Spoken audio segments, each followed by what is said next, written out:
ఖమ్మం జిల్లా ఆర్టీసీ కొత్త బస్టాండ్ వద్ద రోడ్డు ప్రమాదం జరిగింది. ఈ ఘటనలో లారీ బైక్ ను ఢీకొనింది. దీంతో బైక్ పై ప్రయాణిస్తున్న వ్యక్తి అక్కడికక్కడే మృతి చెందాడు. స్థానికులు వెంటనే పోలీసులకు సమాచారం అందించారు. ఘటనా స్థలానికి చేరుకున్న పోలీసులు మృతదేహాన్ని పోస్ట్ మార్టం నిమిత్తం ఆసుపత్రికి తరలించారు. అనంతరం కేసు నమోదు చేసుకుని దర్యాప్తు చేపట్టారు.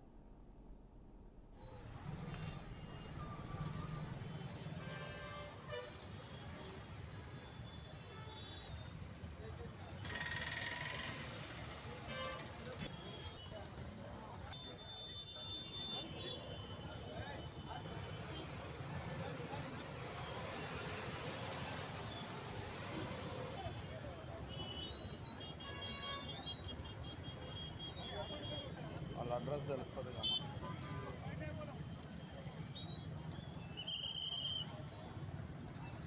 ఏడు ఉండాలి స్పీడ్.